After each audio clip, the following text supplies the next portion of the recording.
बिस्मिल्लाहिर्रहमानिर्रहीम। Dear students, अस्सलाम वालेकुम। आज हम MCM 101 introduction to mass communication का शॉर्ट लेसन नंबर 27 का आगाज़ करेंगे। तो लेसन नंबर 27 का नाम है फिल्म मीडिया इन सब कॉन्टिनेंट एंड पाकिस्तान पार्ट 1। आगाज़ में फर्स्ट पैराग्राफ में आप स्टूडेंट्स को बताया गया कि फिल्म एक ऐसी चीज़ है जो मोशन पिक्चर्स को इंडिविजुअल प्रोजेक्ट्स के तौर पर ना या फिर इस फील्ड के लिए जनरल टर्म के तौर पर यूज़ होती है। इसका नाम फिल्म इसलिए मतलब कि बना, या फिल्म जो वर्ड है इसलिए पैदा किया गया क्योंकि ना पहले फोटोग्राफिक फिल्म का इस्तेमाल होता था मोशन पिक्चर्स को रिकॉर्ड करना और डिस्प्ले करने के लिए। दूसरे पैराग्राफ में आपको बताया गया कि फिल्म के लिए और भी टर्म्स यूज होती हैं जैसे कि पिक्चर शो और सबसे ज़्यादा कॉमन वर्ड्स मूवी है। फिल्म इंडस्ट्री को कभी कभी ना कभी the big screen, the silver screen, the cinema या द मूवीज के नाम से भी जाना जाता है। पेपर पॉइंट व्यू से बहुत इंपॉर्टेंट है, इसको मैं हाईलाइट कर लेता हूँ। ओवरऑल ये बहुत इंपॉर्टेंट है, आपसे एग्जाम पॉइंट व्यू से पूछा जा सकता है। ओके और इस वाले लास्ट पैराग्राफ में आप स्टूडेंट्स को बताया गया कि फिल्म्स बनती हैं जब लोगों और चीज़ों को कैमरास के थ्रू रिकॉर्ड किया जाता है और या फिर एनिमेशंस टेक्निक्स और स्पेशल इफेक्ट्स के थ्रू बनाई जाती है। फिल्म्स में ना एक सीरीज ऑफ फ्रेम्स होते हैं और जब ये इमेजेस तेज़ी से दिखाए जाते हैं ना तो व्यूअर्स को मूवमेंट्स का इल्यूजन्स होता है। इसमें एक चीज़ होती है जिससे ना रेजिस्टेंस ऑफ विजन्स कहते हैं। पेपर पॉइंट से इंपॉर्टेंट है, जिसमें ना आंख किसी विजुअल इमेज को कुछ सेकंड्स तक देखने के बाद भी ना इसको याद रखती है, इसलिए फ्लिकरिंग नहीं दिखाई देती। आर्ट फॉर्म में आप स्टूडेंट्स को इंट्रोडक्शंस में बताया गया कि फिल्म को ना कई लोग एक बहुत इंपॉर्टेंट आर्ट फॉर्म मानते हैं। फिल्म्स लोगों को ना एंटरटेन करती है, एजुकेट करती है और इनको इनलाइटेंड करती है और इंस्पायर भी करती है। सिनेमा के विजुअल्स एलिमेंट्स को समझने के लिए ना ट्रांसलेशंस की ज़रूरत होती है, इसलिए मोशन पिक्चर का यूनिवर्सल पावर ऑफ कम्युनिकेशंस होता है। हर फिल्म दुनिया भर में ना पॉपुलर हो सकती है, स्पेशली जब इन्हें डबिंग या सब टाइटल्स के ज़रिए ट्रांसलेट किया जाता है। फिल्म्स एक ना ऐसे आर्टिफैक्ट्स हैं जो स्पेसिफिक कल्चर्स के थ्रू बनाए जाते हैं, जो इन्हें कल्चर्स को रिफ्लेक्ट करती हैं और फिर उन पर अपना असर डालती हैं। फिल्म से कम टू सब कॉन्टिनेंट में आप स्टूडेंट्स को बताया गया कि ल्यूमियर ब्रदर्स जो कि ना फ्रांस से थे, इन्होंने अपनी शॉर्ट फिल्म्स को दिसंबर 1895 में ना पेरिस के ग्रैंड कैफे में ना दिखाया था। अगले साल 1896 में ना इन्होंने ये शो जो था इंडिया लेकर आए थे और मुंबई के वेटसन्स होटल्स में 7 जुलाई 1896 को ना अपने प्रीमियर शो रखा था। पेपर पॉइंट भी से बहुत इंपॉर्टेंट है कि बरसगीर में सब कॉन्टिनेंट में जो था पहली फिल्म कब इंट्रोड्यूस हुई और पहला फिल्म प्रीमियर जो है कब लॉन्च हुआ, पहला प्रीमियम फिल्म शो कब लॉन्च हुआ। इस शो में ना 6 फिल्म्स थी जिनमें ना entry of cinematograph, arrival of the train, the sea, bath, demolitions, leaving the factory और ladies and soldiers on wheels शामिल थी। 18 जुलाई 1896 से ना फिल्म्स को नोवेल्टी थिएटर्स में ना रेगुलर बेसिस पर दिखाया गया था।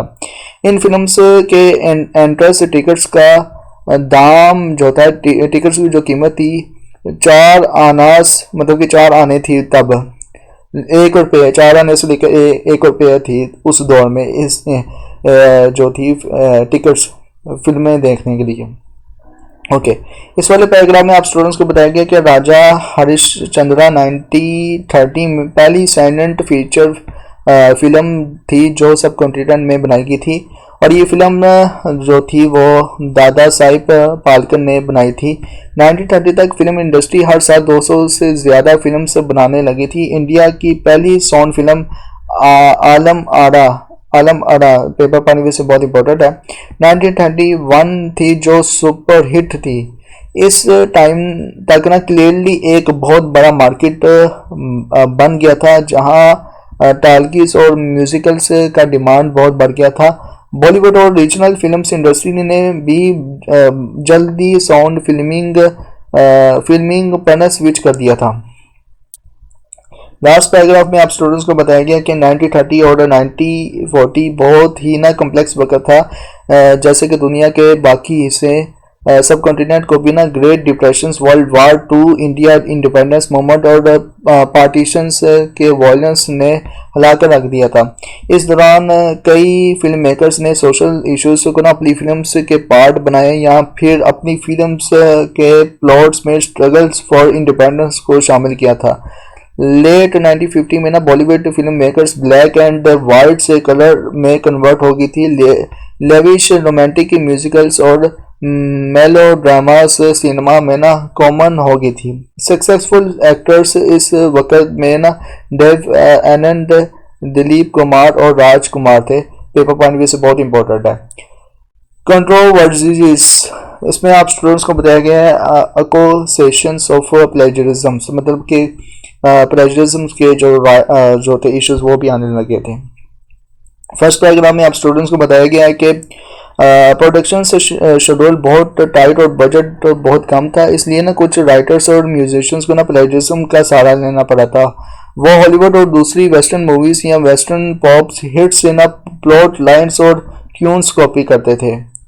और इस वाले पैराग्राफ में आप स्टूडेंट्स को बताया गया कि पहले वक्त में ना कॉपीराइट्स इन्फोर्समेंट काफ़ी लैक्स थी, इसलिए ये काफ़ी आसानी से हो जाता था। वेस्टर्न सोर्स के लिए भी फिल्म इंडस्ट्री काफ़ी अननोन थी और वेस्टर्न लोगों को इस बात का पता होता था कि इनका मटेरियल कॉपी हो रहा है। इंडियन ऑडियंस को भी प्लेजरिज्म का पता नहीं चल पाता था, क्योंकि ना इनमें से कई लोग वेस्टर्न फिल्म्स और ट्यून से वाकिफ नहीं थे।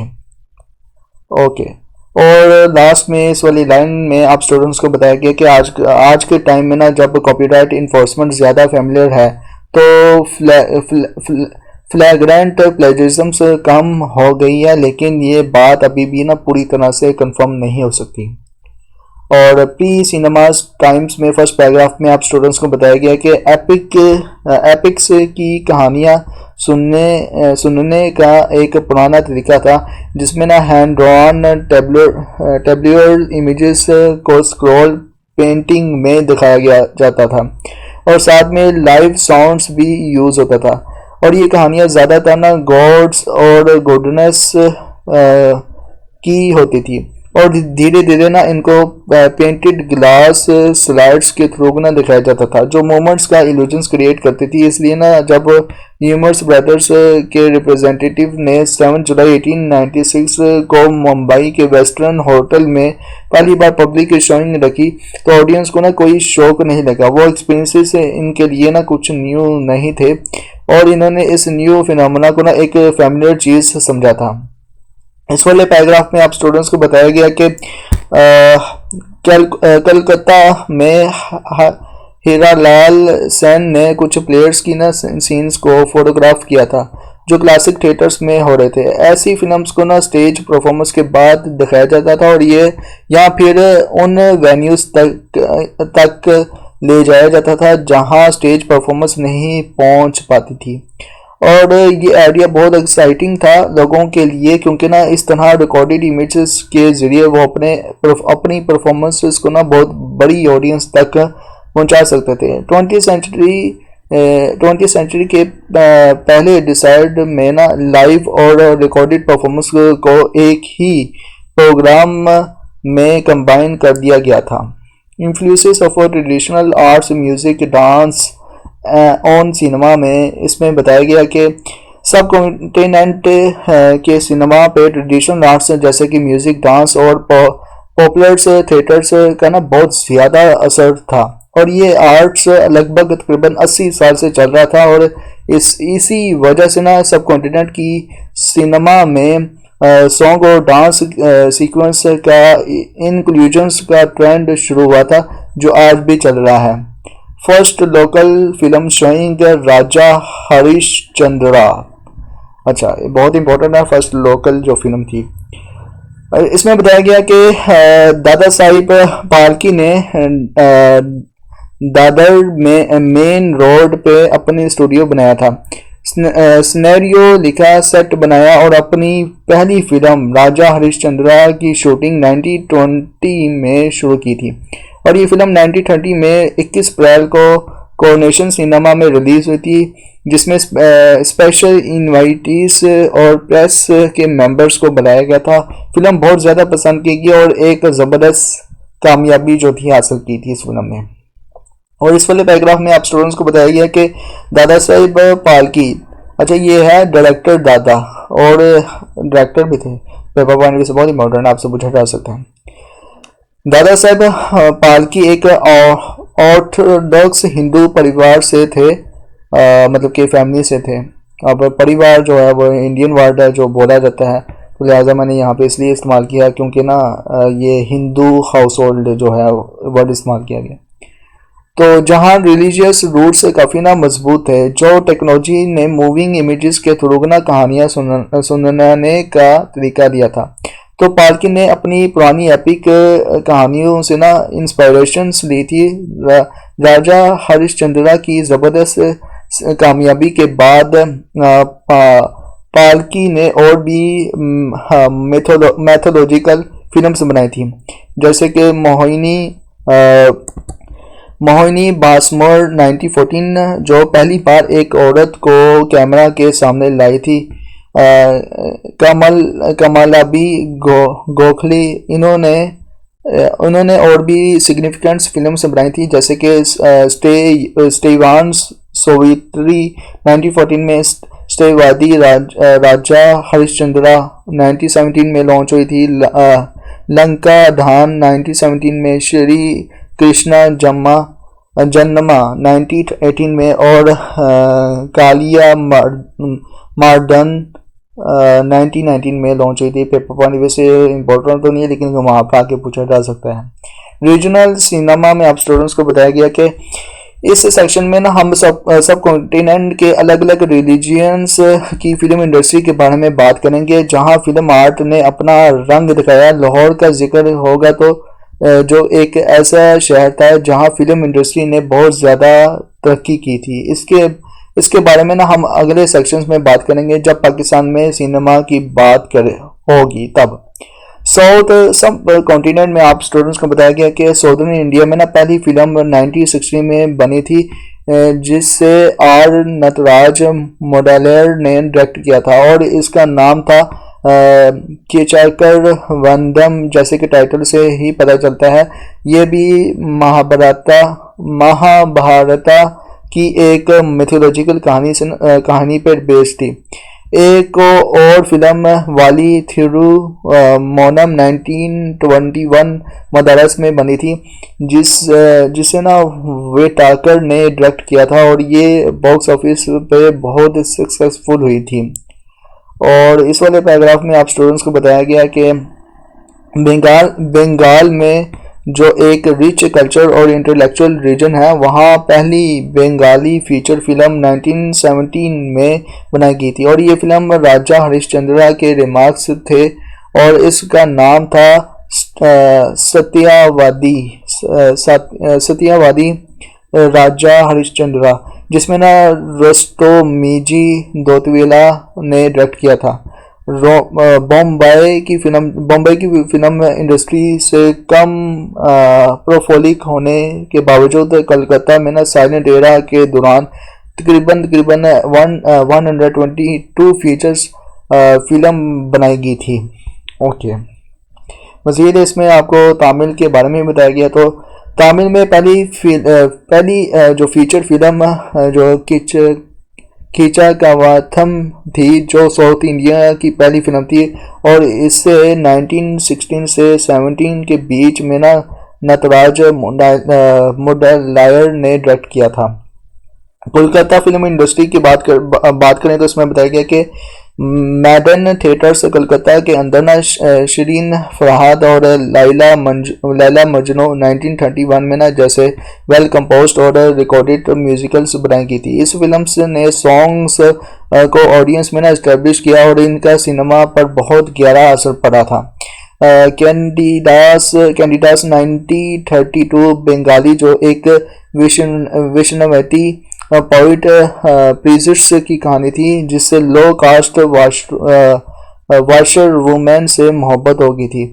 वो एक सुपरहिट फिल्म थी। देवदास 1935 जो सारत चंद्रा चटर्जी की फेमस कहानी पर बेस्ड थी। इसने ना एक पूरी जनरेशन को इन्फ्लुएंस किया था और फिल्म मेकर्स को इंस्पायर किया था।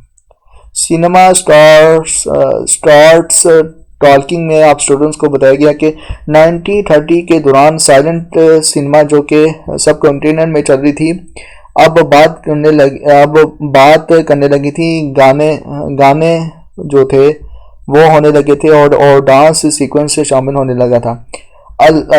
आलम आरा जो आर्डेशर ईरानी ने प्रोड्यूस की थी और 14 मार्च 1931 को रिलीज हुई थी। ये पहली इंडियन फिल्म थी जिसमें ना साउंड ट्रैक था। इस वाले पैराग्राफ में आपको बताया गया कि मुंबई जो अब इंडियन फिल्म इंडस्ट्री का हब बन गया था, यहाँ कई सेल्फ कंटेन्ड प्रोडक्शंस यूनिट्स थे। 1930 में ना कई सक्सेसफुल फिल्म्स रिलीज हुई थी जैसे कि माधुरी 1932 में, इंडायरा में 1934 में, अनारकली 1935 में, मिस फ्रंटियर मेल 1936 में और पंजाबी मेल 1939 में। हिंदू का systems was first to get attention में आप स्टूडेंट्स को बताया गया कि हिंदू कल्चर से जो कास्ट डिवाइडेड पे बहुत ज़्यादा बेस्ड है और जो लंबे मुस्लिम हुकूमत के बावजूद ना बदला नहीं। ये सिस्टम ना पहली बार फिल्म्स के जरिए समझ में आया है। हिंदू स्कॉलर्स ने इस सिस्टम को सबसे पहले फिल्म मीडिया के जरिए हाईलाइट किया था जब मास मीडियम जैसे फिल्म्स का आगाज हुआ था। मजीद इसमें आपको वी शतरम के किरदार 1940 के हवाले से इस वाले पैराग्राफ में आपको बताया गया कि मुंबई के लीडिंग फिल्म मेकर्स में ना वी शतरम सबसे इनोवेटिव और एम्बिशियस थे। इनका पहला फिल्म जो था वो अयोध्या का राजा 1932 से लेकर आदमी 1939 तक इनकी डिस्टिंक्ट फिल्म मेकिंग स्टाइल दिखाई देती थी। इन्होंने कास्ट सिस्टम्स, रिलीजियस बायोगोट्री और वुमेन राइट्स जैसे इश्यूज को अपने फिल्म्स में उठाया था। जब शंतरम पुरानी कहानियां लेकर आया, इनका मकसद इसने ना कॉन्टेम्परेरी प्रॉब्लम्स को ना समझाना था, जैसे कि आर्मिट मंथन 1934 में हिंदू रिचुअल्स के बेकार वायलेंस को अपोज किया था और धर्मात्मा 1935 में ब्राह्मणिकल ऑर्थोडॉक्सी और कास्ट सिस्टम्स को दिखाया था। दुनिया ना माने 1937 एक यंग वुमेन्स के कुरेज को दिखाया था जो अपने बहुत बड़े शोर से लड़ती है, मतलब कि अपने शोर से लड़ती है जिससे उनसे शादी और जिसे उसने शादी के लिए ज़बरदस्ती शामिल किया था। आदमी 1939 में इन जो लॉन्च हुई थी एक मेजर फिल्म थी। लास्ट में आप स्टूडेंट्स को बताया गया इसमें कि तमिल सिनेमा का ना शुरू होना जो था वो 1929 में था। तो तमिल सिनेमा 1929 में एक बड़ी एंटरटेनमेंट इंडस्ट्री बन गई थी जब जनरल पिक्चर्स कॉर्पोरेशन मदारस चेन्नई में इस्टेब्लिश हुई थी। तमिल फिल्म अक्सर ना मल्टीलिंगुअल होती है जिनमें ना तेलुगु, मलयालम और खंदा विजन्स भी होते हैं। जब तक प्रोडक्शन यूनिट्स हैदराबाद, त्रिवेंद्रम और बेंगलोर में नहीं बन गए थे। तमिल फिल्म्स की प्रोडक्शन मदारस तक लिमिटेड थी। साउथ इंडिया के पहला टाल्की फिल्म श्रीविनास कल्याणम और नारायणन ने 1934 में ना बनाई थी। महबूब खान 14 to 15। इसमें बताया गया कि महबूब खान ने अपनी फिल्म्स को ना बहुत ड्रामेटिक हटा के ना मेलो ड्रामेटिक बनाया था। इनका जो फिल्म है रोटी जो 1940 के दौरान बनी थी, जर्मन एक्सप्रेशन से इंस्पायर हुई जो थे होकर बनाई गई थी। ये फिल्म एक क्रिटिकल लुक थी इंडियन सोसाइटीज पर, जिसमें ना दो मॉडल्स दिखाए गए थे। एक मॉडल था एक मिलियनरी का जो पैसे और पावर में उलझा हुआ था, और दूसरा एक ट्रिबल कपल जो नेचर के बेहतरीन तरीके से जीतता है। ये कपल ना मिलियनर्स को ना बचा लेता है, मगर जब वो शहर जाता है तो वहाँ की मॉडर्न लाइफ में ना उसे खुशी नहीं मिलती और वो वापस अपने गांव चला जाता है। मिलियनियर शहर में ना बर्बाद हो जाता है और ट्राइबल कपल वापस अपनी पुरानी जिंदगी में आता है। इस वाले पैराग्राफ में आप स्टूडेंट्स को बताया गया है कि महबूब खान ने अपनी फिल्म्स औरत 1940 को ना मदर इंडिया 1957 में ना कलर में रीमार्क किया था और न्यू तरीके से दिखाया था। मदर इंडिया बहुत बड़ी कामयाबी इस फिल्म की हुई थी और एक एपिक फिल्म बन गई थी। इस फिल्म की कहानी एक औरत राधा की है, और जो राधा है अपने बच्चों को पैसे और सेक्सुअल प्रेशर से बचाने की कोशिश करती है। एक बेटा बिरजू रिबल हो जाता है और दूसरे बेटा रामू ड्यूटीफुल सन बन जाता है। आठ में आखिर में ना लंबी मुसीबत के बाद राधा अपने रेबल बेटे को ना मार देती है और इसका खून जमीन को फर्टिलाइज करता है। ओके, इस वाले पैराग्राफ में आप स्टूडेंट्स को बताया गया कि महबूब खान की फिल्म्स में ना अक्सर प्री कैपिटलिस्ट रूरल लाइफ और मॉडर्न स्टेट के बीच के क्लैश दिखाए गए थे। इनकी फिल्म्स को ना बहुत सक्सेसफुल मिली थी और इन्होंने अपनी फिल्म मेकिंग में कमर्शियल इंडस्ट्रियल प्रैक्टिसेस और वैल्यूज के क्रैश को हाईलाइट किया था। बीमाल रॉय जो थे पैदा हुए ढाका में, बांग्लादेश में हुआ था इनका।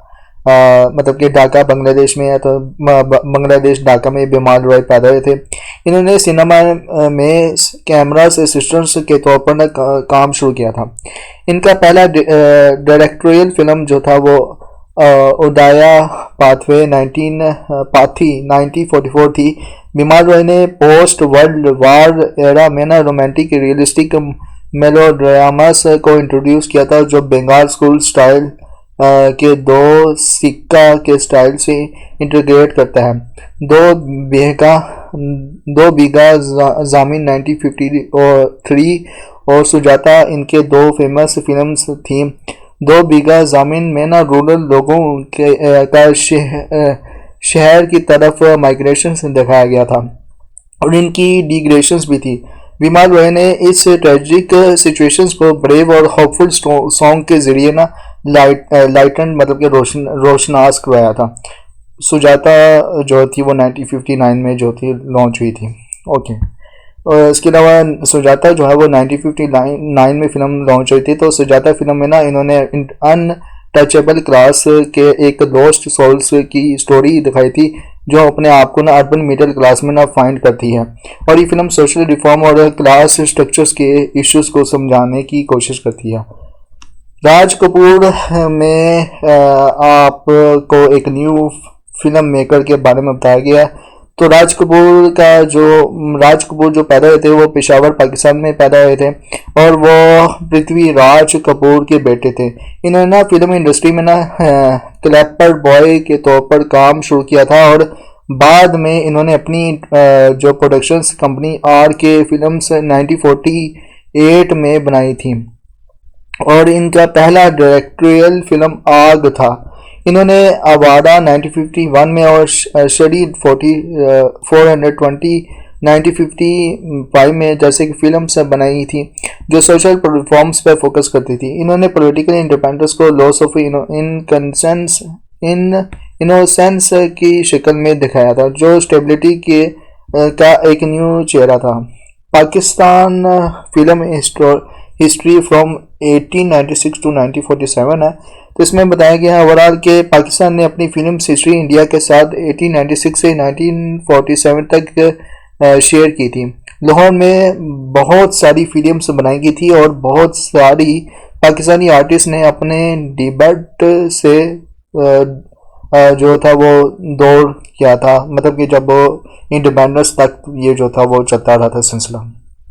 पाकिस्तानी आर्टिस्ट बिफोर 1947, इसमें बताया गया कि लाहौर की पहली साइलेंट फिल्म जो थी द डॉटर ऑफ टुडे 1924 में रिलीज हुई थी, और लाहौर की पहली पंजाबी टालकी फिल्म हीर रांझा 1932 में रिलीज हुई थी। आलम आरा भी 1931 में रिलीज हुई थी, जो बताती है कि लाहौर बम्बई के बाद फिल्म बनाने में बहुत तेज था। ओवरऑल ये था फिल्मों का इंट्रोडक्शन से पेपर पॉइंट व्यू से। इसमें बहुत कुछ आपसे घुमा फिरा के पूछा जा सकता है।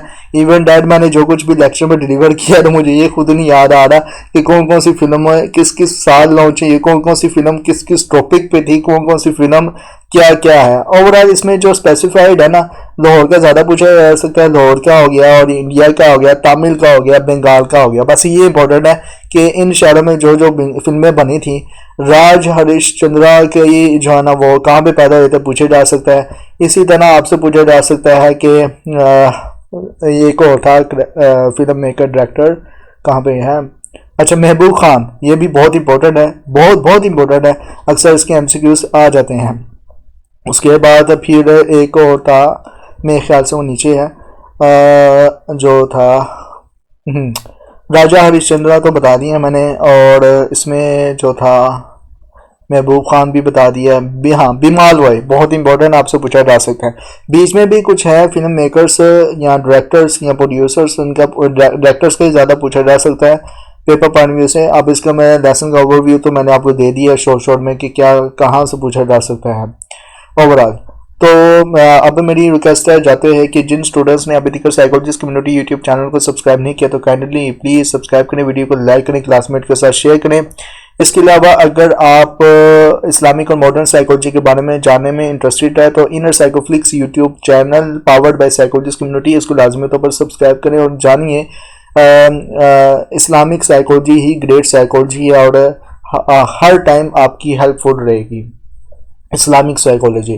और इसी वीडियो की डिस्क्रिप्शन में आपको लिंक मिल जाएगा, प्लस आई बटन को प्रेस करेंगे तो वहाँ पे भी आपको लिंक मिल जाएगा। तो इनर साइकोफ्लिक्स यूट्यूब चैनल को सब्सक्राइब करना मत भूलिए। इंशाल्लाह मिलते हैं नेक्स्ट लेक्चर में। Till then thank you so much, अल्लाह हाफिज़।